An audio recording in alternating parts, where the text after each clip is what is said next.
KBS 열린 토론.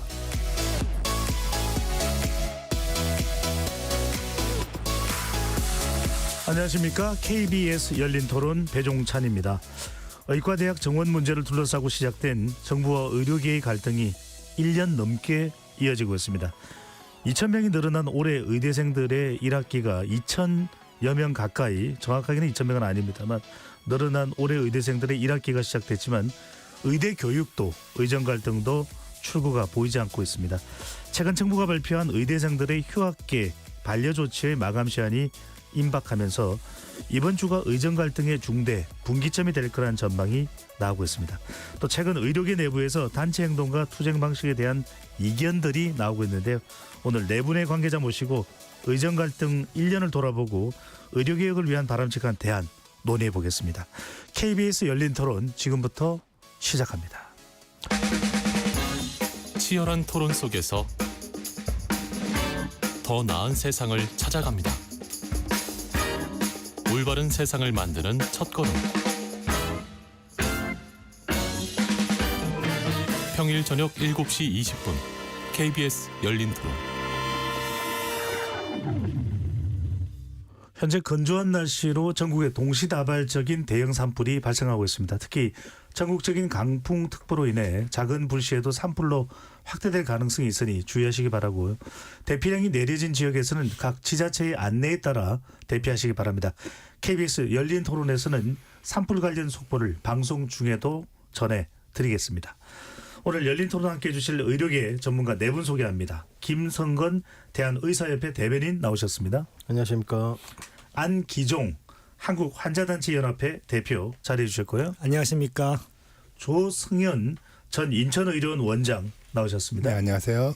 하은진 서울대병원 중환자의학과 임상교수 자리하셨습니다. 안녕하십니까. KBS 열린 토론 문자로 참여하실 분은 샵9730으로 의견 남겨주실 수 있고요. 단문 50원, 장문은 100원의 정보 이용료가 붙습니다.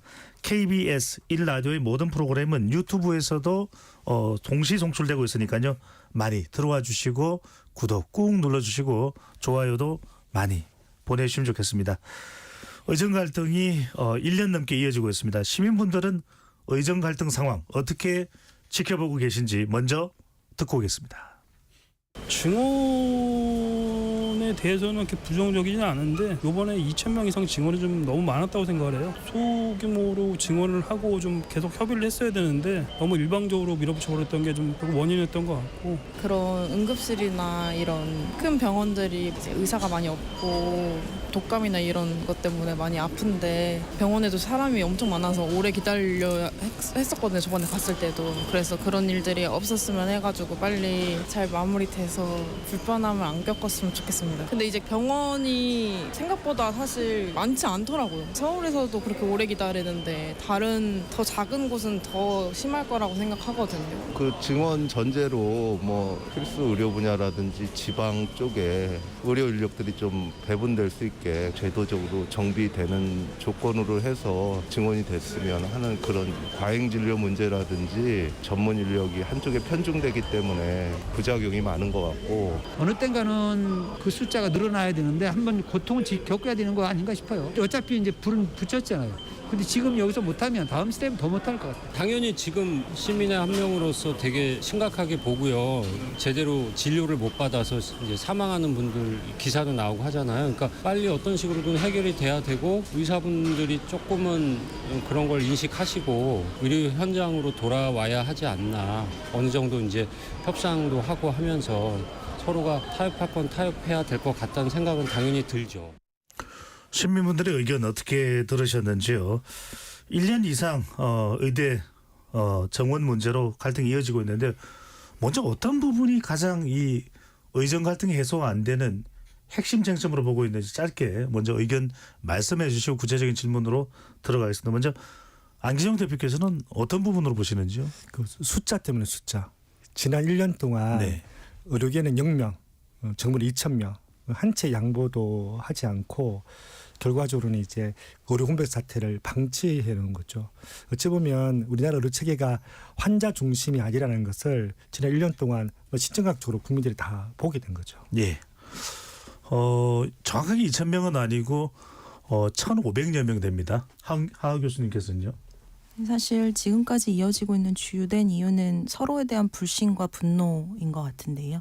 불신과 분노에 가려서 실제 저희의 터전이 되는 의료 시스템이 망가지고 있고 저희 직업의 근본이 되는 환자분들이 피해보고 있는 것을 눈 가리고 보고 있는 것이 가장 큰 문제인 것 같습니다. 네. 김성건 대변인께서는요?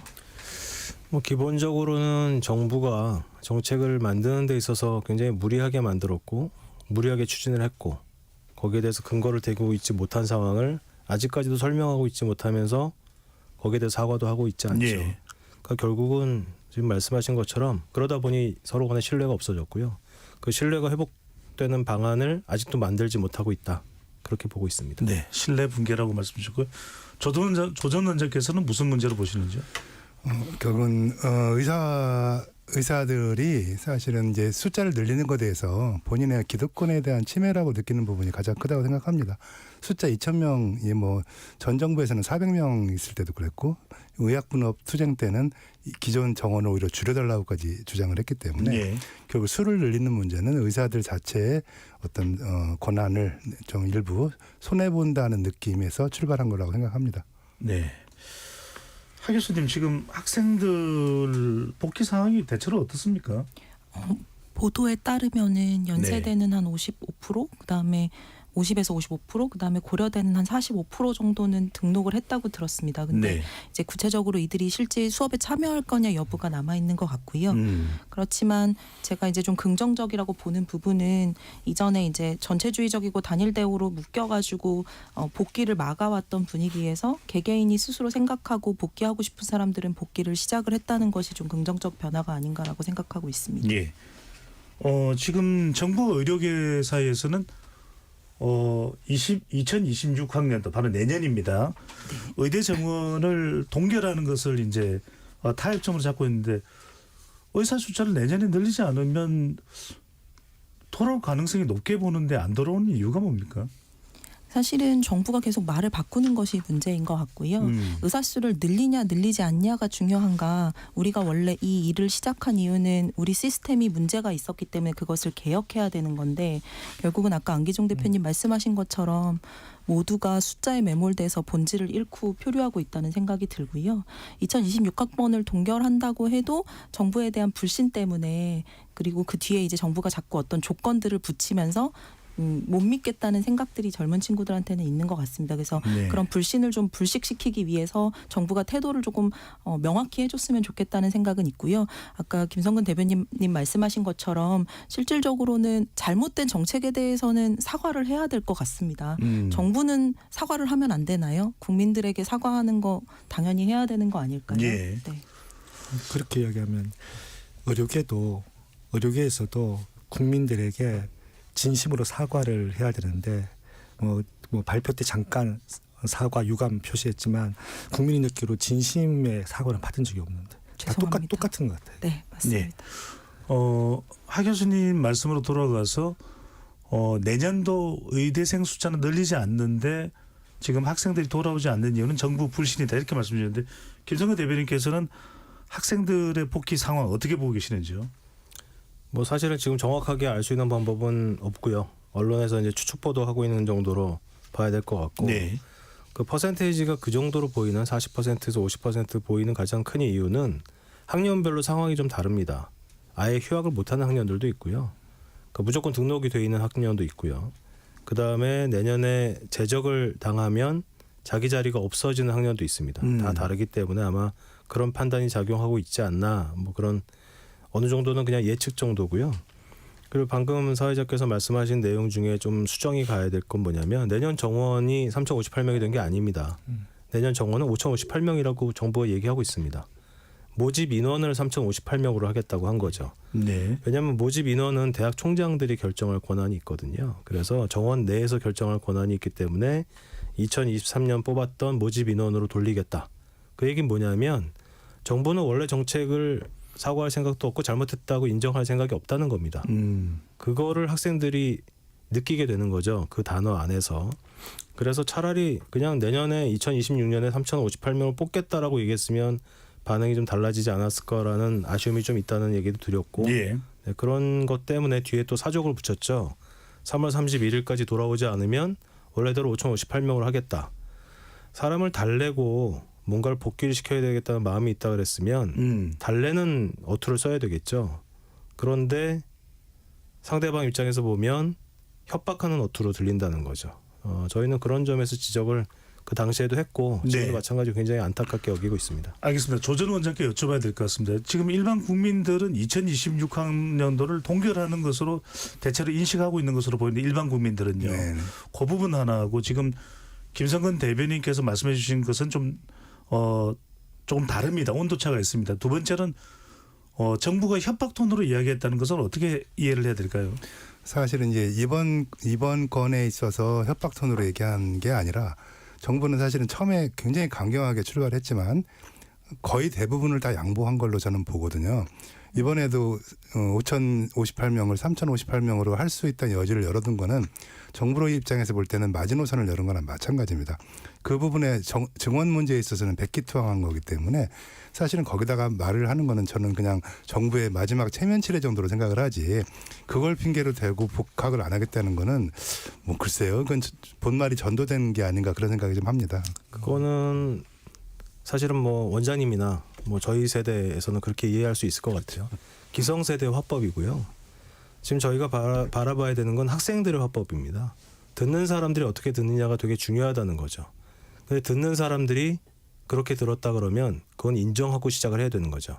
저희가 그걸 왜 협박으로 들었냐라고 얘기하면 출발이 안 된다고 생각합니다. 그래서 그러니까 제가 아쉽다고 얘기했던 표현했던 이유는 같은 얘기라도 이해 폭이 다르다는 거죠. 그리고 또 하나 지적할 부분은 대학 총장들이 그렇게 정원을 바꿀 수 있었다면 작년에도 할 수 있었습니다. 작년에 일단 원점으로 돌리겠다고 했을 때 3,058로 돌려놓고 다시 얘기하겠다고 했을 때 받아줄 수 있었다는 거죠. 그걸 하지 않았다는 거에 대한 지적을 학생들이 또 하나 지적을 하는 거거든요. 그래서 정부가 3,058명으로 하겠다라고 얘기했으면 참 좋았을 텐데 대학 총장들의 건의를 받아들여서 모집 인원을 3,058명을 하겠다고 하니 그 역시 편법으로 보이는 거지 않습니까? 똑같은 얘기를 한다 그래도 제가 화법이라는 걸 얘기하는 이유가 그래서 그렇습니다. 네. 안기정 대표는 어떻게 받아들이시는지요? 그러니까 앞에도 이야기했지만 지금 의대 정원, 그 의대 모집 인원이야. 의대 정원은 그 의료계는 아까 0명하고 제가 2,000명 이야기했잖아요. 정부 입장 여전히 2,000명입니다. 공식 숫자 2,000명이고 앞에 이야기했지만 2026학년도가 지금 문제인데 모집 인원만 현재 3,058명. 이제 2,000명의 정원된 걸 동결하겠다고 했는데 이게 변수가 많이 있습니다. 제일 큰 게 뭐냐? 저는 왜 의대 교수님들이 지금까지 의대 학당님들이 의대 조금 반대했었잖아요. 근데 왜 총장과 같이 교육부에 요청을 해서 교육부가 같이 대국민 앞에서 발표를 했거든요. 근데 보니까 이제 올해 만약에 이 의대생이 돌아오지 않으면 내년이죠. 2026학년들은 지금 새 학년이 같이 수업을 들으면 그건 불가능하거든요.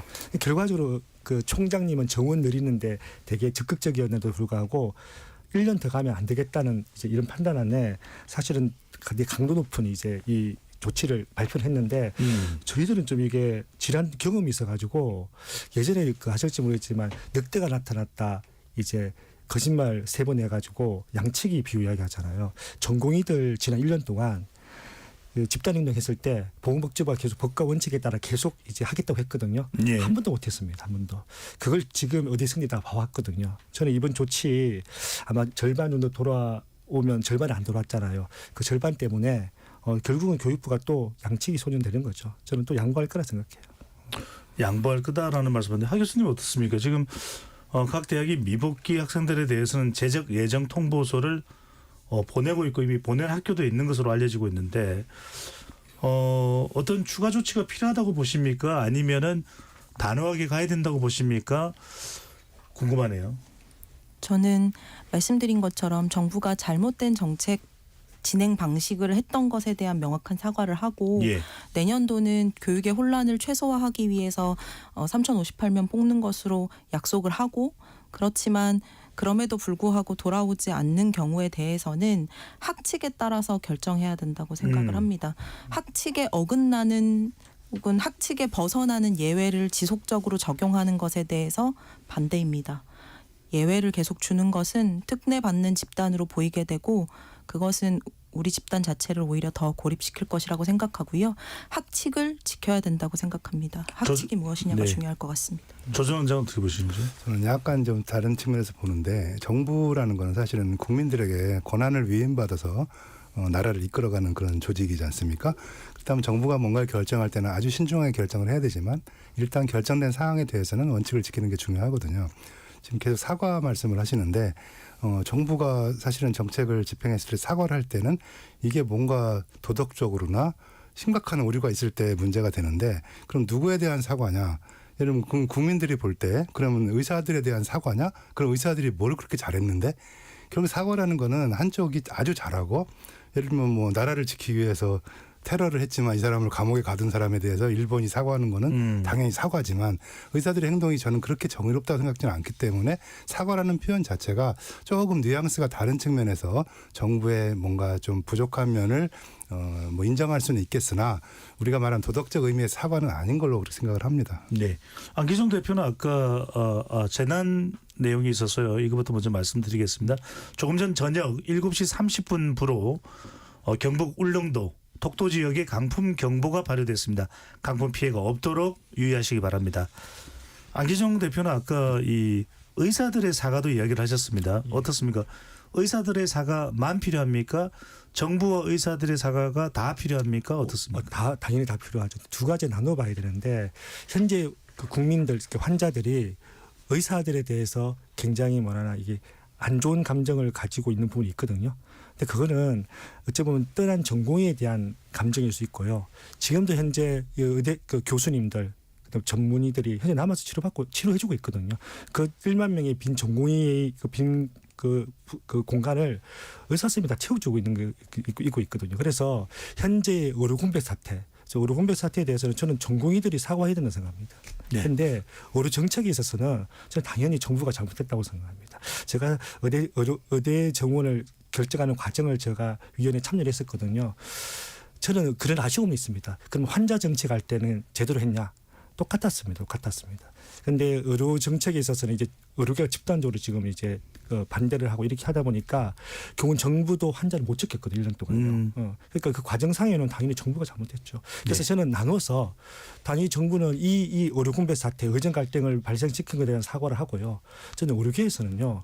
치료받지 못했던 환자들, 가족들에 대해서 좀 진심이 어린 사과가 필요한데 저는 그걸 아직 받지 못한 것에 대한 답답함이나 아쉬움이 있습니다. 알겠습니다. 자, 여하튼 뭐 고학년들을 위주로 해서 좀 지금 복귀를 하고 있다라는 보도가 나오고 있습니다만 일부 대학에서는 의대생들이 올해 1학기 등록금 미납, 실명 인증을 요구하는 게시글들이 올라오고 있다고 합니다. 교육부가 이 학생들을 복귀 학생들에 대한 학습권 침해 행위로 보고 수사를 의뢰를 하고 있는데요. 김 대표님 어떻게 보신 거예요? 약간 좀 이런 집단 행동, 좀 이탈하는 학생들에 대해서 집단적으로 뭐 경고라든지 불이익을 주는 행위 어떻게 보시는지요? 글쎄 그 정도가 어떠냐에 따라서 좀 다를 것 같습니다. 예를 들어서 그 학교 학생들 내지는 그 내부 내지는 대학 안에서 컨트롤 가능할 정도의 내용도 있을 것 같고요. 네. 어떨 때는 뭐 저번에 블랙리스트처럼 뭐 수사를 받고 또 재판을 받는 상황도 있을 수 있겠죠. 그 경중을 좀 따져봐야 될 것 같은데 기본적으로는 학생들은 지금 얘기하고 있는 단일 대우가 흩어지는 것에 대한 두려움이 분명히 있는 것 같고요. 하지만 그러면서도 지금의 결정을 본인들의 자유의지로 했다고 계속 얘기를 하고 있죠. 그래서 부딪히는 부분이 좀 있습니다. 의협에서도 그런 어떤 강요하는 행위라든지 뭐 이런 거에 대해서는 저희가 동의하지 않고요. 예. 대신 학생들 안에서 일어나는 일과 그 자율적으로 해결할 수 있는 정도의 일까지 수사까지 간다는 거는 좀 무리가 아닌가. 뭐 내용은 좀 파악해봐야 되겠지만 뭐 그렇게 보고 있습니다. 네. 조전 원장님 그냥 일반인 분들이 이해가 잘 안 될 수도 있어서 요즘도 의대를 가려고 길을 쓰거든요.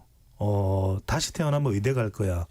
뭐 이런 현상도 있을 정도인데 지금 만약에 돌아오지 않으면은 재석이 되고 그렇게 부모와 자신이 원했을 수도 있을 의사가 되지 못할 수도 있는데 상당히 많은 숫자가 안 돌아오는 뭔가 믿고 있는 게 뭔가가 있는 겁니까? 아마 처음 시작은 그렇게 안 했겠죠. 근데 뭐 정부가 계속 양보를 하다 보니까 아마 이번도 양보할 거다라는 믿음이 오히려 신념으로 변한 것 같아요. 근데 이제 아까 이제 왕따시키고 이런 문제들은 사실 도덕적 정당성을 잃어버리면 그 집단이 주장하는 모든 논리들이 결국은 힘이 없어져 버리는 거거든요. 가장 출발점은 결국 환자를 버리고 떠난 의사들이 무슨 할 말이 있느냐라는 거거든요.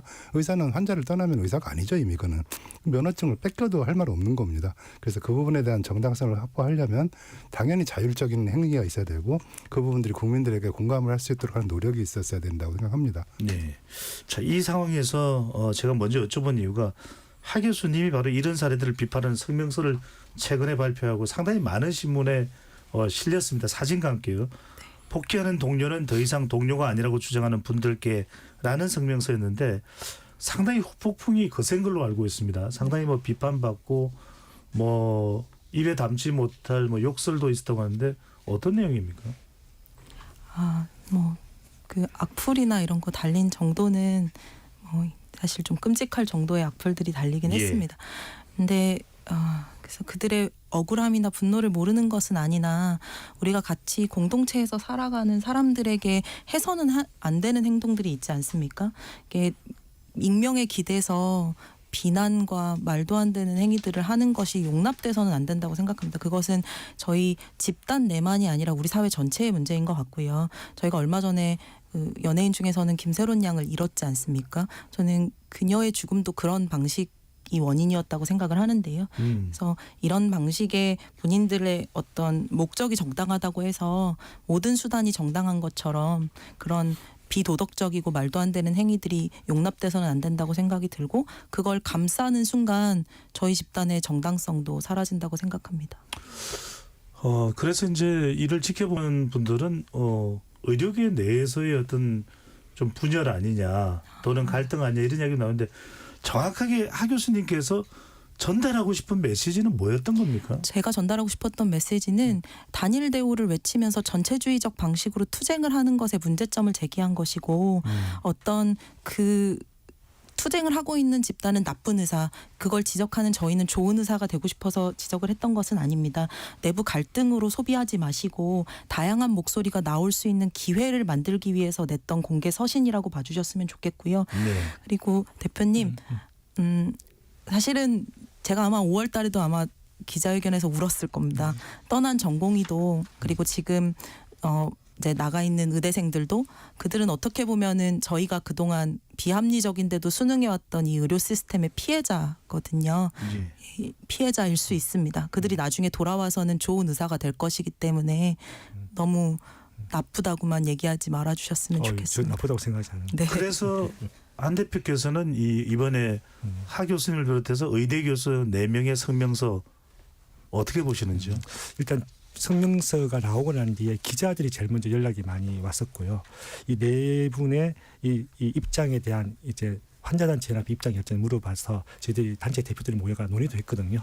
근데 저희들은 뭐 예를 들면 뭐 지지한다 이렇게 하진 않았습니다. 왜냐하면 자칫하면 그 순수한 어떤 입장을 발표한 거잖아요. 그 약간 오도될 수 있는 부분도 있고 또 한 가지는 저희들이 이제 그 네 분의 교수님이 환자나 국민들이 하고 싶은 얘기를 그냥 날것으로 했고요. 그거 했을 때 저희들 느낌이 시원하다는 느낌이 아니라 우리 환자와 국민들의 목소리를 들어달라 이런 얘기를 하고 싶지만 우리는 그때 못했을 거예요. 왜냐하면 그런 이야기를 의사한테 할 수가 없어요. 저도 솔직히 말씀드리면 하는 순간 좌표 찍혀가지고요. 엄청나게 비난받고 앞으로 공격당하고 어떤 데 소송도 당하고 이렇게 하는 게 해왔었거든요. 그런데 아시겠지 모르겠지만 예전에도 용기 내셨던 몇 분들이 이렇게 하셨는데 여전히 의사사회에서 매도당하고 고통당해서 왔었거든요. 네. 그러니까 저희들은 이 소중한 이 목소리가 네 분의 목소리가 아니라 많은 의사 선생님들이 동일하게 생각을 가지고 있을 거면 저는 이제는 얘기했으면 좋겠거든요. 얘기했으면 좋겠습니다. 그러면 그때부터 사실은 해결의 방향을 잡고 뭔가 토론을 이루어주는데 지금은 저도 여기 오면서도 수위 조절이라고 하잖아요. 사실은 이런 이야기하면 환자들은 좋아할 건데 이거 하는 순간 또 이제 이 불신과 갈등만 생기는 구조거든요. 저는 그런 문제를 해결할 수 있는 하나의 좀 계기를 마련해 줬다고 생각합니다. 참 소통이 중요하다는 생각을 거듭하게 되는데 의사협회에서는 이번 4명 교수의 성명서 어떻게 판단하고 계신지요? 저희가 지난번 입장문 낼 때는 굉장히 부적절하다는 표현을 했습니다. 내용의 잘잘못을 따질 이유는 저희가 없고요. 왜냐하면 그 네 분이 생각하신 내용을 표현했으니까요. 그리고 많은 교수들도 일부 내용에 대해서는 동의합니다. 네.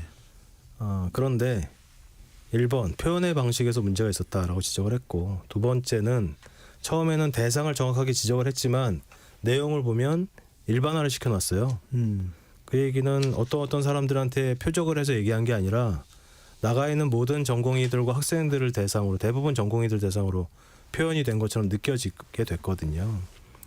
그 뒤에 특히 뭐 서울대학교 전공의협의회에서 나온 입장문이라든가 뭐 이런 걸 보면 그 반응이 어땠을지는 그냥 그걸 보면 알 수 있을 것 같습니다. 그래서 가능하면 현재 상황에서 이야기를 하고 싶지만 안 하고 있는 목소리들을 굳이 그런 형식을 빌어서 얘기할 필요는 없었다라고 저희는 생각하고 있고, 예.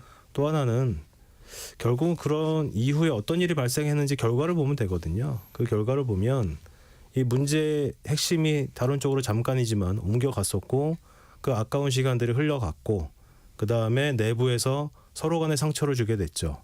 결국은 싸움을 할 때는, 지금 아직은 저희는 싸움 중이라고 보고 있는데, 싸움을 할 때는 피하 구별을 확실하게 해야 됩니다. 네, 그런 면에서 좀 아쉽다. 그리고 그 다음에 그래서 서울대학교 그 교수님들 계신 곳에서도 바로 반박 성명이 나오고 했죠. 그래서 예. 저희는 일정 부분은 받아들일 수 있는 내용이 있겠지만 때는 아니었다, 이렇게 보고 있습니다. 네. 하 교수님, 여러 가지 뭐 의견들이 나오는 것 같습니다. 네. 전공의 단체에서도 즉각 반박 입장문이 나왔습니다. 후배와 학생들의 정당한 학위를 이기심으로 매도하고 있다. 착취를 정당하지 말라. 착취라는 게 아마 그동안 열악한 환경 이야기하는 건데, 뭐 하 교수님이나 네 분 교수님이 뭐 이 발표 이전에 한번 간담회라든지 전공이나 후배들일 텐데 그건 생각 안 해보셨습니까? 저희가 그 전공의 비상대책협의회랑은 중간중간 계속 만나다가 그 만남이 사실은 최근에 좀 뜸해진 것은 사실이었고요. 그런데 이제 그래서 1대1로 전하는 게 더 좋을까, 아니면 이것을 좀 밖으로 목소리 내서 다른 사람들과 같이 조금 생각할 기회를 크게 얻는 것이 좋을까 고민을 하셨군요. 고민을 했었고, 실질적으로는 저희는 시점상 이 논의가 조금 더 공론화되기를 바랬었습니다. 이 논의를 통해서 우리 사회에서 의사라는 직업의 본질을 무엇으로 바라보고 있는가, 의사를 하는 사람들, 그리고 의사를 의료를 이제 건강보험료를 내는 국민들, 그리고 우리 한국 사회에서 의사를 어떻게 바라보고 있는지가 조금 괴리가 있는 것 같아요. 의사를 진짜 하는 사람들하고 하려는 사람들하고 사회에서 바라는 의사의 모습하고, 그래서 그런 것들의 괴리도 결국은 좀 깨달아야, 이렇게 보는 시각이 다르니까 이 사건을 이렇게 보고 다른 의견들이 나오는구나라는 얘기들이 될 것 같아서, 사실은 1대1로 얘기하는 것보다 좀 더 크게 말씀을 드리는 게 더 맞다고 생각을 했습니다. 참 중요한 말씀인데, 우리가 무슨 드라마에 나오는 그 뭐 낭만 닥터 사부나 뭐 중증외상센터가 우리가 실제로 알아야 될 그 의사의 모든 모습은 아닐 것 같은데, 그래도 조 전 원장님, 이게 뭐 길어져서는 안 될 일 아니겠습니까? 어떤 대안들이 좀 이야기될 수 있을까요? 그러니까 문제는 해결을 하는 것이 중요한데 전공이나 학생들이 돌아올 수 있도록, 또 교수님들은 좀 더 협력적으로 서로 교감할 수 있도록 어떤 대안이 있을 수 있을까요? 이제 시간이 너무 오래 지났기 때문에 뭐 간단한 전술적인 문제 갖고 해결될 문제는 아닌 것 같아요. 예. 그리고 이제 결국은 이 문제를 해결하려면 원칙을 정해야 되고 목표를 정해야 되는데, 저는 그 사실은 의사라는 집단의 도덕적 정당성 확보, 그리고 국민들 지지, 그리고 스스로의 자긍심을 다시 한번 원초적으로 돌리는 게 필요하다고 생각하는데, 그럼 어떤 방법을 할 거냐, 사실은 마땅한 답은 없는 것 같습니다. 그렇다고 정부가 나는 무조건 잘못했으니 무조건 다 들어줄 테니 돌아오세요? 불가능한 얘기죠, 민주주의 국가에서. 자, 그렇다면 전공의들도 우리가 잘못했으니 용서해 주세요. 그것도 불가능한 얘기고. 그래서 보통 민주사회에서 많이 쓰는 방법이 공론화 과정 같은 게 있지 않습니까? 이 세상에는 의료라는 거는 의사 혼자 하는 게 아니라 환자가 있고 돈을 내는 사람이 있고 정부가 있고 뭐 다양한 그 집단들이 있는데, 이 사람들의 의견들을 좀 모아서 합리적인 토론회장을 만들어보는 게 중요할 것 같고, 지금 또 국회나 이쪽에서 추진하고 있는 여러 가지 추계위원회라든지 또 다양한 사회적 논의 기구들을 의사협회 특히 좀 들어오셔서 액티브하게 좀 활동하셨으면 좋겠어요. 그 얘기가 나와서, 그래서 우리 교수님 같은 반대적인 얘기도 나오고 또 중간 얘기도 나오고 이래야 되는데 네. 지금은 뭐 저도 사실은 뭐 많은 악플에 시달리기도 하고 뭐 심지어 여러 가지 법적인 뭐 이런 것까지 당해 본 사람이기 때문에 이건 아닌 것 같다. 최소한 대한민국 최고의 엘리트라고 치고 어떻게 보면 직종 중에서는 가장 상위 그룹이라고 할 수 있는 의사란 집단이 지식인으로서 또 전문가로서의 모습보다는 굉장히 그 치졸하고 그런 모습을 보이는 데 있어서 국민들이 엄청나게 실망을 했을 것 같아요. 그렇다면 결국 답은 공론화 과정에 좀 참여를 하시는 게 좋겠다라는 생각을 해봅니다. 참 문제 해결하는 게 참 중요한데 안 대표님 환자단체에서는 정부가 이렇게 의사 숫자를 동결하는 것에 대해서 그렇게 긍정적이지는 않으셨죠? 예. 네. 그래서 지금 보면은 의료 인력 배출 규모를 논의하는 수급 추계위원회를 만들어서 추계위법이 국회 상임위도 통과했습니다. 객관적이고 이제 전문적으로 얼마나 의사가 필요한지 좀 늘려야 될지 줄여야 될지 적정 숫자는 어느 정도인지 추계위에서 의료 인력 수급을 결정하는 이 부분 이 시스템은 어떻게 생각하시는지요? 그 사실은 지금 유일하게 합의 접점이 있는 것이 수급 추계위원회거든요. 근데 이 순서가 바뀐 거죠. 원래는 의대정원 발표하기 전에 이거부터 원래 법제화해서 사회적 공론화 거쳐야 되는데 그게 잘 안 된 거라서 좀 빨리 수급 추계위원회 지금 이제 법사위가 있으니까 아직 통과 안 됐거든요. 통과시키고 큰 문제가 있습니다. 왜냐하면 저는 이제 의료계가 이제 그걸 아까 의사 집단이 그걸 받아들일지 모르겠지만 이 법제화가 되고 의료 수급 추계위원회가 꾸려지고 이제 그 결과를 이제 의대 정원에 반영할 때 수용을 해야 되거든요. 수용. 사실은 의료 수급 추계위원회를 꾸리는 것도 중요하지만 나중에 이게 정착이 됐을 때 사회적으로 그걸 수용할 수 있는 뭐 필요하다면 감원도 하고 필요하면 정원할 수 있는 수용할 수 있는 환경이 돼야 되는데 지금 사실 좀 신뢰감이 안 됩니다. 왜냐하면 지금 어떤 사람을 하고 있냐. 다 전문가들이 다 위원으로 오게 돼 있거든요. 저 같은 사람이 못 들어갑니다. 근데도 불구하고 지금 의사협회에서는 과반수 이상이 돼야 된다. 그리고 병원의표는 안 된다. 병원의표는 이제 영리를 추구하는 곳이기 때문에 안 된다고 이렇게 하고 있는 상황이거든요. 저는 이 부분은 좀 약간은 좀 걱정되는 부분 중에 하나입니다. 김 대변인께서는 어떻게 보시는지요? 네, 의사수 추계위원회, 수급 추계위원회는 사실 저희 쪽에서 먼저 제안을 한 거죠. 왜냐하면 작년에 2,000명이라는 숫자를 얘기하면서 거기에 대한 근거를 전혀 제시하지 못했거든요. 그럼 그런 근거를 만들기 위한 위원회가 필요하다. 그래서 지금 법안까지 만들어진 상태고 그런데 제안을 하면서 그다음에 그게 받아들여지고 법안이 만들어지는 과정에서 저희가 우려하는 거를 정확하게 전달했습니다. 공청회에서도. 첫 번째는 지금 우리나라에는 건강보험 정책이나 이런 걸 다 정할 때 보건정책심의위원회 보정심을 통하게 돼 있거든요. 그래서 그 밑에다가 지금 추계위원회를 만들어 놓은 구조죠. 근데 문제는 보정심이 제대로 활동한 적이 없고요. 그 활동을 회의를 2번 했는데 그 2번째 회의가 작년 2월 6일 날 2,000명을 발표하기 1시간 전에 열렸던 회의입니다. 단 1시간 심의를 해서 의대 정원을 3,000명에서 5,000명 만드는 걸 도장을 찍은 회의예요. 그런 회의 밑에 내려가 있는 것에 대해서 인정할 수 없다라는 게 저희 기본 입장이었는데 현재 법안 구성은 그런 식으로 돼 있습니다. 그래서 독립성에 대한 제안을 저희가 했는데 받아들여지지 않았다 이렇게 얘기를 하는 거고 두 번째로는 아까 과반수를 얘기하셨는데 그것도 마찬가지 정상적으로 잘 운영이 되는 위원회라든가 정부라면 뭐 그렇지 않아도 받아들일 수 있었겠죠. 예. 근데 건강보험 정책심의위원회 아마 안 대표님도 거기 위원으로 오랫동안 활동하신 걸로 알고 있는데 보면은 구조상 의료계가 목소리를 낼 수 있는 게 3분의 1도 안 되고요. 대한의사협회는 1명입니다.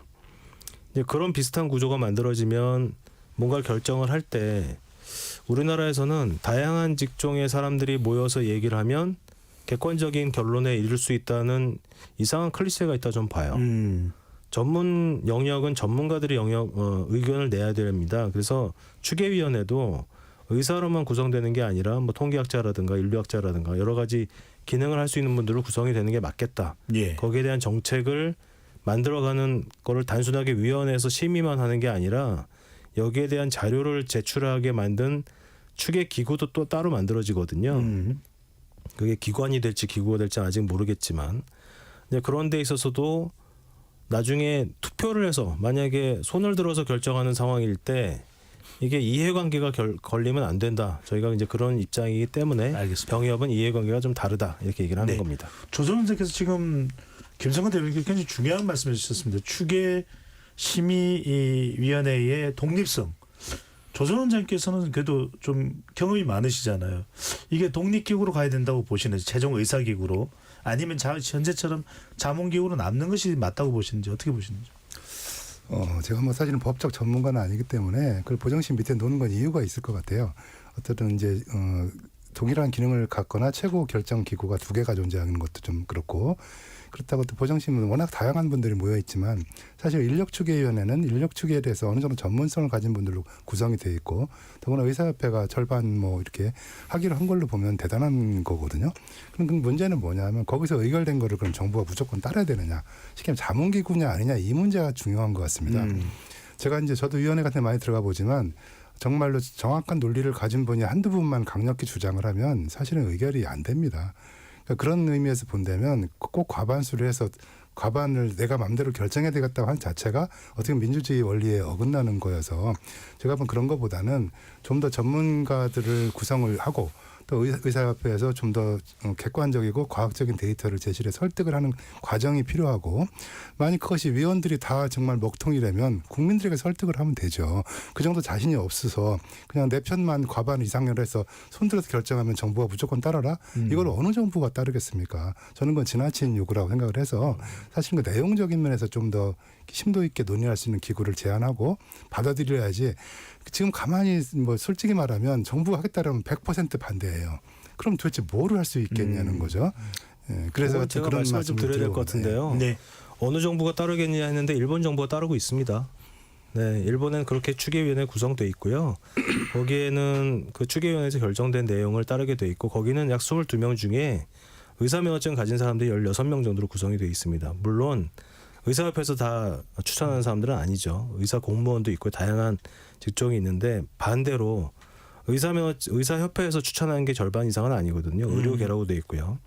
거기에서 또 의사면허증을 가지고 있다고 해서 의사들의 손을 그 이해관계를 따른다, 그런 분은 추천하면 안 되겠죠. 저는 그렇게 생각합니다. 그리고 서양에서도 몇 개 나라, 저희가 예가 없는 걸 가지고 그 제안을 한 게 아니거든요. 저보다 먼저 이런 걸 고민한 나라들이 많았지 않겠습니까? 알겠습니다. 그런 게 반영이 됐다, 이렇게 봐주시면 좋을 것 같습니다. 약간 팩트가 필요한 게, 저는 일본 수급추기위원회 알고 있는데, 일단 거기는 지금 우리 의사협회에서 주장하는 것처럼 의사협회 추천이 많지는 않거든요. 다양한 의사 직군들이 많이 들어와 있는 상황이고요. 그리고 거기는 법적 근거도 없습니다. 없음에도 불구하고 그 결정을 대부분 다 존중해서 그대로 하거든요. 하고 있는데, 현재 지금 이제 수급추기위원회 법적 구성은 현재로는 뭐 아까 의결기구냐 자문기구냐 중요하지 않고 지금 법상으로는 다 반영하도록 법적으로 돼 있습니다. 돼 있고, 핵심은 이제 저는 전문가의 그 심의 결과를 얼마나 신뢰하냐 문제인데, 사실 그것만 된다고 하면 좀 병협협회에서 추천해도 되고요. 저는 간호협회 추천해도 된다고 생각하고 있거든요. 네. 지금 현재는 저희들도 솔직히 말씀드리면 저희 시민단체나 환자단체도 이게 이제 과연 전문가적 양심에 따라 할 것인가에 대한 신뢰가 사실 좀 부족한 게 사실입니다. 알겠습니다. 하 교수님, 네. 현직 의대 교수입니다. 네. 그냥 여러 가지 사항들을 이제 의사도 양성하는 역할도 맡고 계시는데, 네. 의사 숫자를 생각할 때는 어느 걸 제일 먼저 생각해야 될까요? 저는 일단은 우리 사회가 바라는 의료 시스템이 뭔지에 대한 전 국민적 합의가 없는데, 그게 없는 상황에서 어느 분야의 어느 지역에 얼마나 의사가 부족한지를 어떻게 계산하느냐가 의문입니다. 그걸 알아야 그거에 맞게 의사를 길러내지 않습니까? 그리고 또 하나 우리가 모두 착각하고 있는 게 있는데, 의대를 졸업한다고 해서 우리가 바라는 의사가 되지 않습니다. 그래서 우리가 바라는 영역의 의사들이 많이 가려면 어떤 사회적 제도와 어떤 지원이 필요한가를 병행하지 않고서는 사실 증언만 하게 되면은 낭비거든요. 예. 그래서 이제 먼저는 추계위원회를 하기 전에 앞으로 10년 정도 뒤에 우리 사회에서 어떤 의료 시스템이 자리를 잡아야 되는지에 대한 의료계는 의사뿐만 아니라 모든 의료직이 포함되겠죠. 그리고 환자, 그리고 국민, 그리고 정부가 모두 합의를 하는 과정이 필요하고, 그 시스템을 위해서 필요한 의사 얼마나 부족한가, 얼마나 남는가, 어느 분야에 부족한가가 결정돼야지 추계가 의미가 있다고 생각합니다. 네. 의정활동으로 진통을 겪다 보니까 이제서야 뭐가 빠졌네 뭐를 생각 안 했네라는 이야기가 나오는 것 같습니다. 자, 청취자분들께서 워낙 이 의정 갈등에 대해서 또 의료 개혁에 대해서 또 의사 숫자에 대해서 관심이 많으셔서 문자 보내주셨습니다. 7498님. 일반대는 수업 여러 번 빠지면 F 학점을 받고 제적되는데 의대생은 1년을 넘겨도 수업 복귀하라고 통사정을 하니 특권이 있다고 보이는 겁니다. 의대생이 아닌 대학생은 박탈감이 느껴지네요. 장종환님. 의대 정원이 의료개혁의 최선의 방법입니다. 복학하지 않는 학생들은 제적시켜야 한다고 봅니다. 9821님. 국민은 어디서든 의료 혜택을 받기를 바라고 있습니다. 그러려면 의사 수 정원은 꼭 필요합니다. 지금 안 하면 다시 할 수 없을 것 같습니다. 1315님. 국민들이 불편하고 응급실도 찾아다녀야 하고 진료받기도 힘든데 이게 무슨 의료개혁입니까? 정책 펼치는 분들에게 국민은 안중에도 없나요? 네, 여러분들의 의견을 모아서 또 2부에서 한 걸음 더 들어가 보겠습니다. 잠시 로고 듣고 돌아오겠습니다.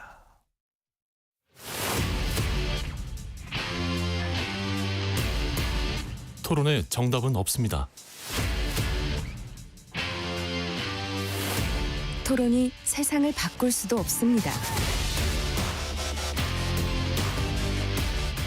하지만 질문은 새로운 세상을 만들 수 있습니다. 질문으로 올바른 세상을 만드는 첫걸음 KBS 열린 토론.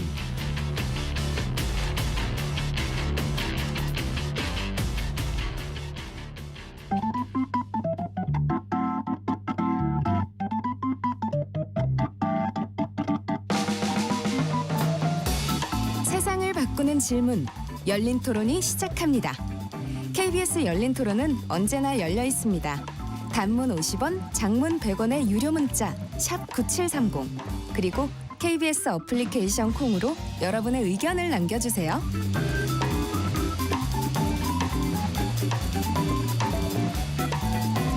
토론 2부 이어가겠습니다.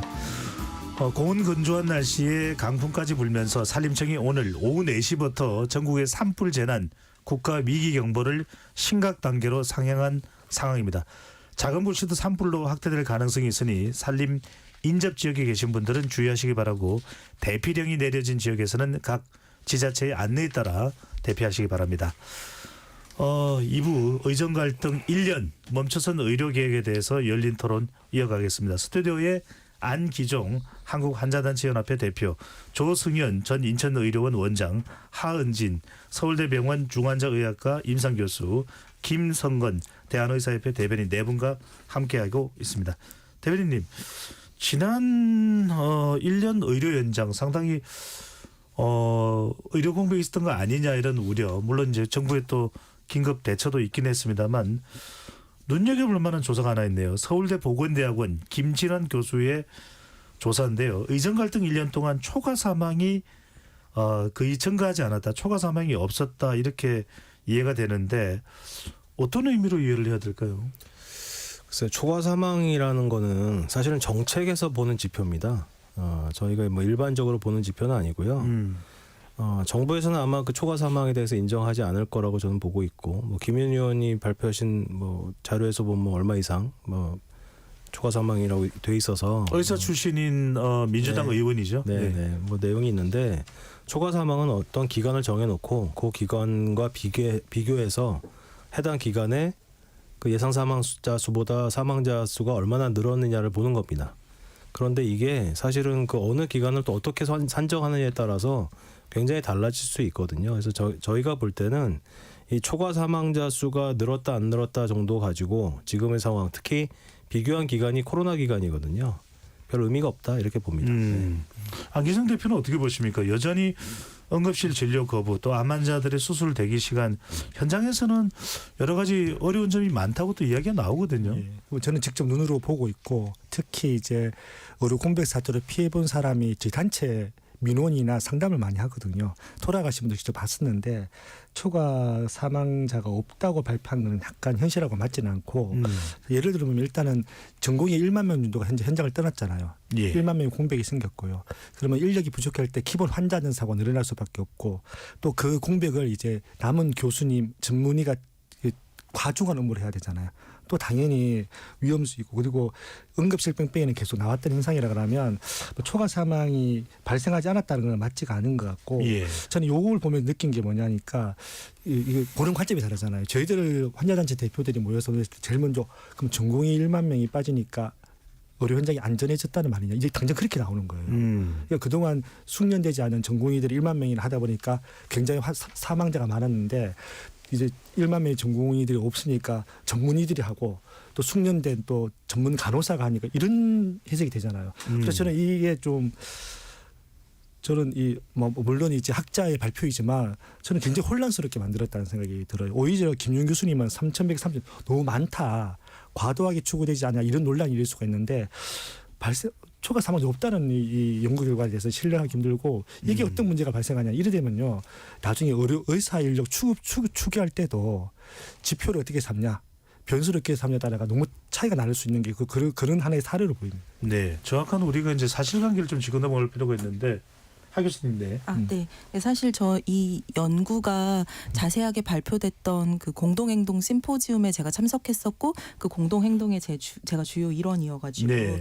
제가 봤을 때는 꽤 합리적이고 과학적으로 추계된 것으로 보이고 실제로 초과 사망이 증가하지 않은 이유는 일부에서는 사망이 증가했고 일부에서는 사망이 줄었기 때문이거든요. 그걸 합치면 초과 사망이 증가하지 않았다라는 결론에 이른 것이고 이분은 굉장히 학자적인 관점에서 과학적으로 추계를 한 것으로 보여지고요. 저희가 판단했을 때에는 오히려 본인 입맛에 맞게 데이터를 해석하는 것은 지양해야 된다는 점에서 굉장히 바람직한 연구였다고 보여지는데 네. 다만 그것을 정부도 의료계도 면죄부를 삼아서는 안 된다고 생각을 하고 그때 공동행동 심포지움에 착석했던 정부 관계자 역시 이 부분에 대해서 잘 인지하고 있었습니다. 그래서 저희가 그 부분을 다시 한번 강조드렸고 특히 이 초과 사망은 지난 1년간이기 때문에 지금 암수술 지연이나 예방을 위해서 필요한 수술들 그러니까 응급은 아니지만 해야 되는 수술들이 안 됐기 때문에 이제 앞으로 한 2, 3년에서 5년 정도 뒤에는 그의 영향들이 나타날 거거든요.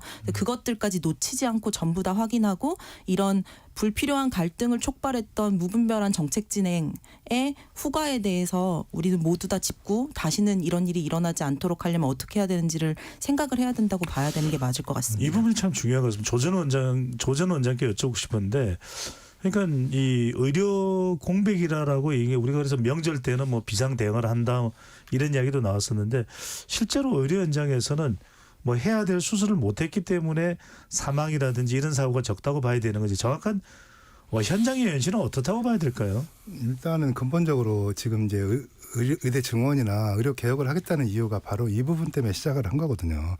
의사가 부족하다고 판단을 하고 응급실 뺑뺑이 뭐 여러 가지 등등등 필수 의료 부족한 것 때문에 의료 개혁이 시작된 거고 거기에 여러 가지 해결 방안 중에서 의대 증원은 일부에 불과한 거였기 때문에 초과 상황이 있다 없다 하는 문제는 제가 보니까 참 통계에 어떻게 보면 문제인데 예를 들면 코로나19 때도 굉장히 많은 사람이 사망한 걸로 알지만 전체적인 사망률은 오히려 더 줄었다는 얘기도 있어요. 그냥 그것 때문에 다른 질환이 덜 돌았거든요. 여러분 그런 식의 통계는 해석하기 나름인 부분이 있는데 문제는 뭐냐면 지금 현재 대학병원 특히 상급병원을 중심으로 한 구조 전환을 하지 않습니까? 그래서 사실은 굉장히 굳이 상급병원 안 가도 되는 환자들이 몰려와서 정말 중증 환자들이 치료 못 받는 부분들이 오히려 1년 정도 지나면서 안정화가 되었다는 그런 보고도 있고 또 상급병원에 굳이 안 간 분들이 지역 병원에 2차 병원에서 지금 굉장히 수술도 받고 하고 계신데 거기는 거꾸로 사직 전공의들이 와서 굉장히 지금 활발하게 활동들을 하고 있어요. 어떻게 보면 대한민국 의료가 1년 동안에 많이 바뀐 거라고 봐져서 이 통계 부분은 좀 더 시간을 갖고 당연히 분석을 해야 되지만 그렇게 뭐 심각하게 우려되는 상황은 아니지 않느냐 저는 생각해 봅니다. 이 부분에서 이걸 좀 여쭤봐야 될 것 같은데 정부가 특히 강조했던 것이 전공의는 전문의로 대체하고 또 전공의들의 긴 이 업무 시간을 근로 시간을 좀 단축시켜 선진국 미국 일본형으로 단축시키는 그래서 말하자면 상급병원 체계 너무 대형 병원에 집중되는 것을 이제 획기적으로 좀 개선하겠다. 그 점을 들었는데 그 부분은 상당히 효과가 있었다고 볼 수 있을까요? 아닌가요? 지금 효과를 판단할 수는 없을 것 같고요. 왜냐하면 지금 정상적인 체계가 돌아가는 게 아니거든요. 그래서 상급종합병원 구조 전환 사업을 지금 하고 있죠. 그래서 예전부터 얘기하던 겁니다. 상급종합병원이 중증 환자 위주로 또 희귀 질환 위주로 돌아가게 하겠다는 건 그동안 말은 했지만 실제적으로 그게 현실이 되지 못한 여러 가지 이유가 있습니다. 첫 번째로는 의료 전달 체계가 제대로 작동하지 않고 있죠. 대한민국은 제주도에서 서울 오는 게 아무 문제 없고요. 1차 의료기관에서 소견서만 가지면 3차 의료기관을 바로 갈 수 있습니다. 여러 가지 좀 허들이 있어야 이 단계가 좀 완성이 되는데 우리나라는 그게 없거든요. 그리고 예를 들어서 건강보험료가 더 나가는 것도 아니고 본인 부담금이 올라간다고 해도 그렇게 부담이 큰 정도도 아니고 실손보험에서 커버되는 부분도 많고 이런 의료 전달 체계가 이미 망가져 있는 상황에서 상급종합병원 구조전환 사업이 지금 의도한 대로 잘 될지는 지금은 사실 이런 의료 사태가 벌어지고 의정 사태가 벌어진 상황에서의 어떤 응급 대처를 전 의료계가 하고 있는 상황이어서 그렇게 보이는 착시 현상이 저는 있다고 보고 있습니다. 네. 착시 현상이라고 했는데 하 교수님은 어떻습니까? 말 그대로 몇몇 특화되는 병원은 특화되는 대로 지나치게 서울대 병원이다 또는 삼성제일병원이다 또는 아산병원이다 이렇게 몰려가지 않은 저 표현을 좀 다시 정정하겠습니다.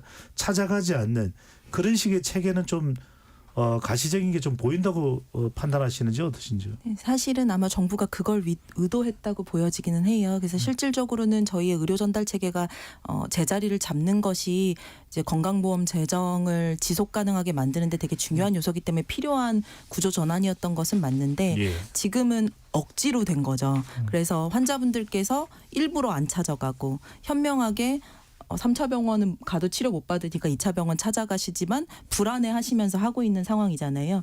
이게 자리를 잘 잡으려면 그동안 쏟아부었던 돈을 낭비가 되게 하지 않으려면 결국은 1차를 튼튼하게 하고 또 2차도 잘 만들어서 1, 2, 3차가 유기적으로 연결되는 구조가 돼야 돼요. 예. 그리고 국민들은 이제 건보료를 내시고 이게 공적 재원이니까 본인들이 나는 불안하니까 이 병원도 가고 저 병원도 갈게라고 생각하지 마시고 근데 그렇게 안 해도 될 정도로 믿을 만한 진료를 받고 있다고 신뢰할 수 있는 좀 포괄적이고 연속적인 1차 진료이가 있으면 좀 도움이 되지 않을까라는 생각은 있거든요. 이게 제대로 돌아가기 위해서는 전부 바꿔줘야 됩니다. 그래서 예. 한 번에 되진 않을 겁니다. 알겠습니다. 1차 병원은 이제 1, 2, 3차 숫자가 커질수록 더 대형 병원이 되는 것이고 제가 말씀드렸던 삼성병원은 성균관대 부속 의료원을 이야기하는 겁니다.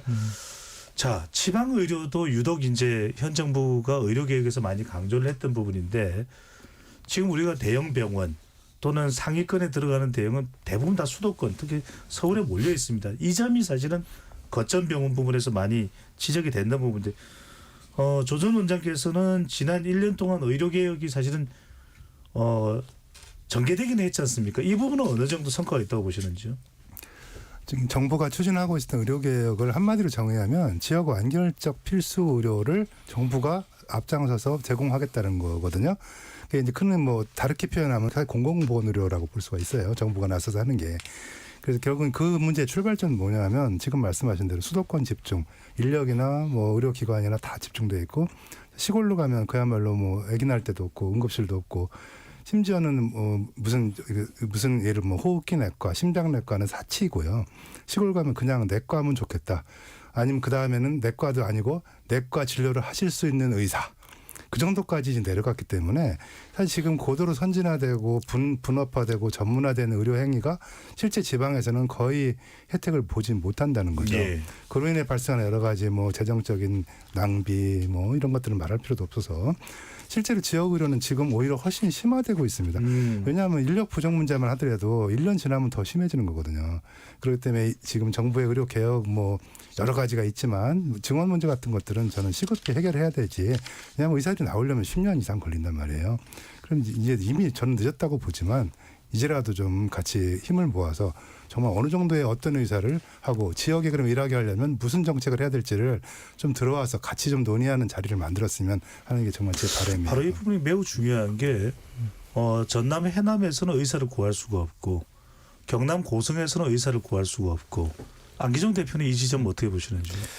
조금 전에 의료 전달 체계 이야기를 했었잖아요. 네. 그 의료 전달 체계는 공급 체계도 있고 수요 체계도 있는데 아까 이제 환자들이 문제가 있는 부분을 좀 지적을 하셨는데 우리나라의 의료 전달 체계를 개선하는 되게 쉬운 방법이 있습니다. 서울의 빅5 병원이라고 앞에 이야기했던 5개 병원을 전국의 권역별로 나누면 됩니다. 그러니까 지금 이제 서울 수도권이 몰리는 현상은 빅파브 5개 병원에 서울이 있기 때문에 그렇습니다. 네. 그게 부산, 대구, 광주 이렇게 쭉 흩어져 있으면 환자들이 그쪽으로 순수로 모이게 돼 있거든요. 지역 의료원을 만드는 방식이라는 말씀이신 거죠? 만들어가 될 게 아니라 서울이 없어야 됩니다. 서울이 없어야 되거든요. 네. 그리고 지역에 마찬가지로 서울에 의사들이 많이 몰려 있잖아요. 그게 아니라 의사들이 지역에 가면 되는 거잖아요. 그러니까 의사들이 지역에 가는 거는 안 되고 환자들은 서울에 가면 안 된다고 이야기하는 거잖아요. 그러니까 이게 지금 복잡하게 얽혀져 있는 문제거든요. 그러니까 저는 과감한 개혁이라고 이야기하는 게 그러니까 이거는 그냥 이게 대화로 될 문제가 아니라 제도나 정책과 그런 큰 재정적인 이제 투자를 해야 되려면 아까 공로나 사회적 큰 변화를 주는 논의가 이루어져야 되는데 현재 그게 안 되고 있고 그러다 보니까 지금은 지역에는 의과대학이 없는 지역도 있거든요. 없고 그리고 어떤 곳에서는 뭐 사망률이 5배 차이 나는 데도 있고 그러니까 이게 우리나라 똑같은 굉장히 큰 땅덩어리도 아닌데도 불구하고 사망률이나 그다음에 의료 서비스의 공급의 차력이 너무 많다 보니까 이에 대한 문제가 계속 반복되고 있는 거죠. 알겠습니다. 중요한 부분이라서 한진 교수님 갔다가 김성근 대변인으로 가겠습니다. 하 교수님 단도직입적으로 여쭤보겠습니다. 지방 의료는 죽고 있다. 갈 병원이 없다. 서울대병원이나 아산병원을 경남이나 전남으로 옮길 수 있나요? 그건 굉장히 또 쉽지 않은 문제일 것 같은데요. 네. 어쨌든 우리나라의 의료의 문제는 건강보험은 공적 재원인데 실제로 병원을 이제 지은 거나 병원을 운영하는 거는 민간 자본이란 말입니다. 그러니까 그것의 배치를 과연 국가의 필요에 따라서 옮길 수 있을까라고 하면 거기서부터 사실은 이미 한계가 있는 거죠. 그러니까 그런 역할을 정부가 얼마나 안 해왔는지에 대해서는 한번 짚어야 된다고 생각이 들고요. 그리고 사실은 저는 또 환자분들께 말씀드리고 싶은 거는 저는 명의는 환자가 만든다고 생각합니다.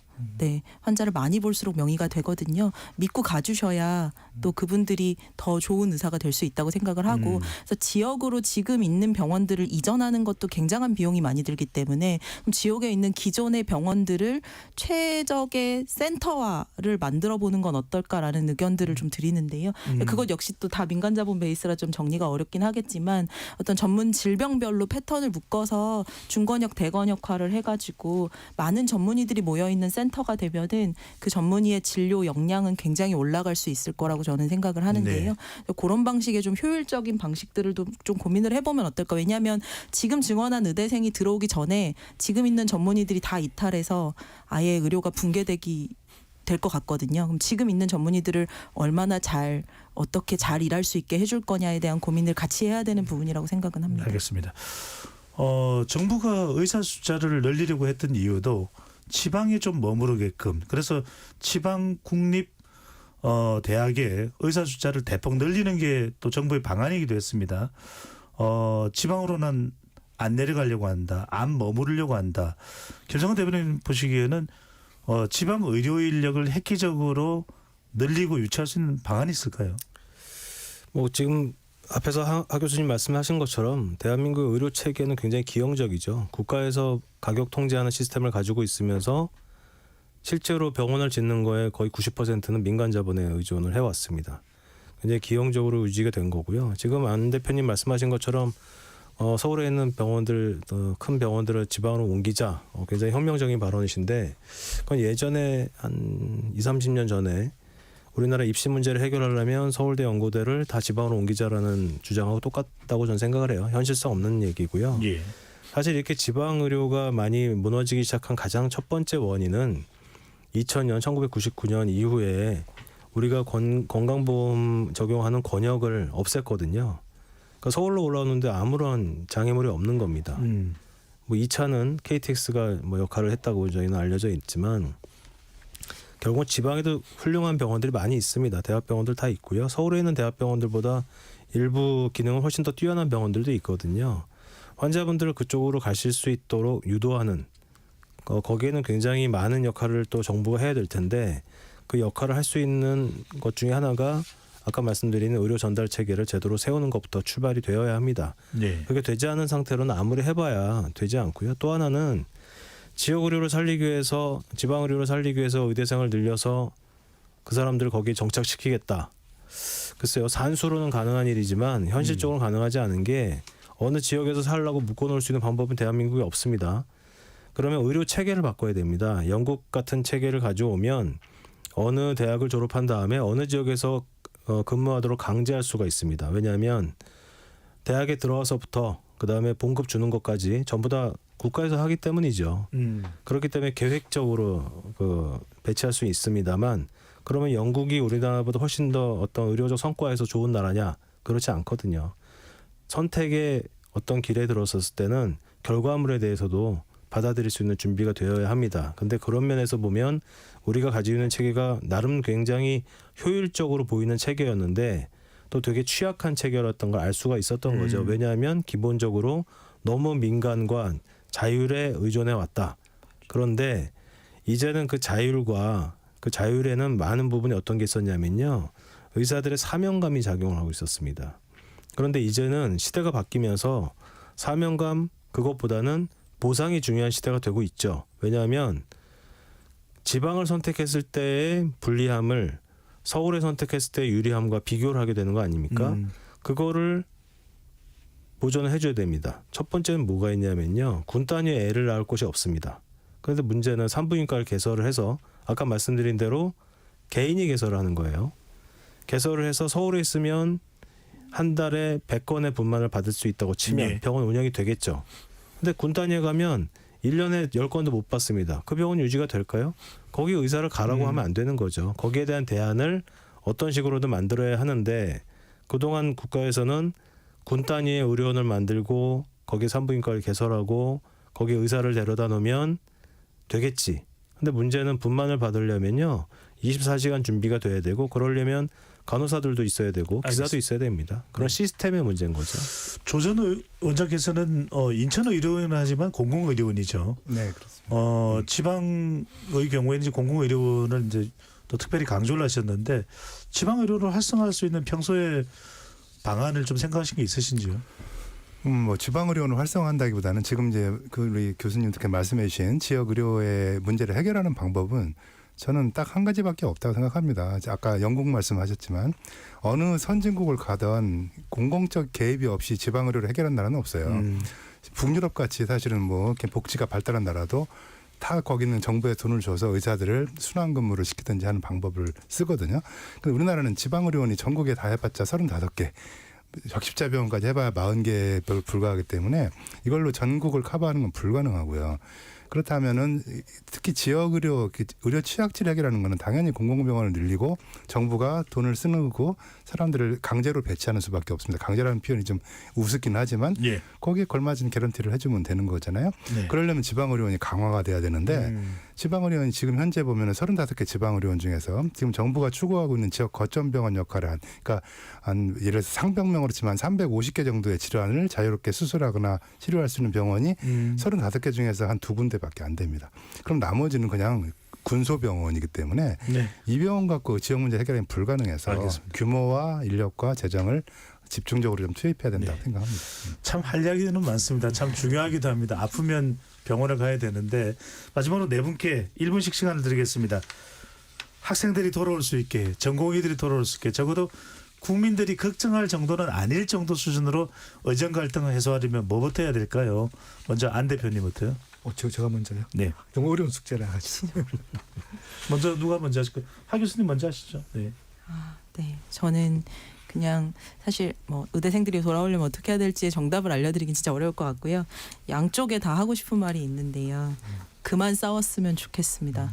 무정부 상태에서 살 것도 아니고 그렇다고 해서 정부도 의료개혁을 의사집단 없이 할 수 있는 것도 아니고 이제 그만 싸우고 우리 때문에 그동안 피해보셨던 환자분들 또 불안하셨던 국민분들 생각해서라도 좀 제발 파트너라고 생각하고 한자리에 앉아서 치열하게 한번 피 터지게 공론해봤으면 좋겠습니다. 네, 열린 토론은 한자리에 있습니다. 네, 김성근 대변인께서는요. 네, 기본적으로 처음에도 말씀드렸지만 정부가 뭐 의사들한테 사과드리는 말씀은 아니고요. 정부가 정책을 실패할 수도 있습니다. 잘못 계산할 수도 있고요. 근데 1년이 지나는 동안 단 한 번도 그 정책 실패에 대한 사과를 하지 않았습니다. 저는 그 진솔한 사과부터가 문제 해결의 첩경이라고 말씀을 드려왔고 그렇게 해야지 지금은 사실은 분노하고 화나 있는 학생들과 전공의들하고 봤을 때 그 화와 분노를 좀 가라앉혀 줘야 그 다음 이야기가 진행이 될 거다. 그렇게 생각합니다. 네. 조정 원장께서는요? 네. 정부는 사실은 가장 중요한 거는 철저한 준비와 소통을 통한 정부 정책을 정하고 이왕 정했으면 신뢰를 갖게끔 원칙을 갖고 집행하는 게 필요합니다. 사실 저는 지금 의정 갈등에서 정부가 엄청난 실기를 했다고 생각하는 사람이기 때문에 그런 부분이 필요할 것 같고 우리 의사들은 정말로 사회적인 전문가와 지식인으로서의 어떤 공공적 자세를 가지고 좀 더 자기 우리 집단 말고 다른 사람을 이해하려는 노력이 있어야 될 거고 거기에 대한의사협회가 좀 주도적으로 하는 모습이 이제 집행부도 바뀌셨으니까 한번 큰 기대를 좀 걸어봅니다. 꼭 부탁드리겠습니다. 아까 그거 잠깐만 짧게만 여쭤보고 싶은데 정부가 좀 구체적으로 유감 표명을 하고 또 내년도 의대 정원 숫자를 좀 분명히 밝히면 조전 원장 보시기에는 학생들이 충분히 돌아올 명분이 된다고 보시는지요? 저는 지금까지도 굉장히 많은 양보를 했다고 생각하기 때문에 만일 여기서 숫자까지 원점으로 돌려버리면 의료개혁은 이거 하나마나라고 생각합니다. 그렇지만 국민들의 어쨌든 7, 80%는 지지를 하는 정책이기 때문에 좀 자신감을 갖고 했으면 좋겠어요. 알겠습니다. 예. 안기정 대표. 저희들은 전공의학 의대생을 돌아오라는 얘기를 안 하기로 했습니다. 왜냐하면 떠난 이유가 미래 의료를 신뢰하지 못하게 또 떠난 거잖아요. 근데 좀 아쉬운 건 그동안 1년 반 동안 했던 것에 대해서도 모르고 있는 것 같더라고요. 저는 그 중간에 들어가서지만 한 가지 말씀드리면 정원된 인력이 필수로 지역으로 가도록 하기 위해서 지난 1년 6개월 동안 6조 원 정도를 수가를 인상했습니다. 특히 상급종합 구조전환에 3조 3천억 원 이미 나오는데 중증 응급 소아 분만에 1조 2천억 사용했거든요. 여기 6조 원이면요. 건강보험료로 하면요. 국민들이 한 6% 정도 내야 되는 겁니다. 근데 보통 1년에 동결이나 1% 정도밖에 안 되거든요. 막대한 재정을 투입하고 있고 이게 다 필수로 하겠다는 건데 전공의학 의대생 이 내용을 잘 모르더라고요. 아마 의사협회 잘 알겠을 것 같은데 그래서 저는 같이 하고 있고 의대 정원에 대해서는 전 조정했으면 좋겠습니다. 알겠습니다. 네, 오늘 나온 내용들로 좀 더 깊은 논의가 잘 또 됐으면 좋겠습니다. 재난정보 전달드립니다. 경남 산청, 경북 의성, 울산 울주에서 발생한 대형 산불이 현재까지 완전히 진화가 되지 않은 가운데 인근 지역으로 번지고 있는 상황입니다. 위험 지역의 주민들께서는 시군에서 지정한 안전한 곳으로 대피해 주시기 바라며 진화 인력도 피해 없기를 바라겠습니다. KBS 열린 토론 이것으로 모두 마무리하겠습니다. 네 분 토론 고맙습니다. 네, 감사합니다. 지금까지 KBS 열린 토론 배종찬이었습니다.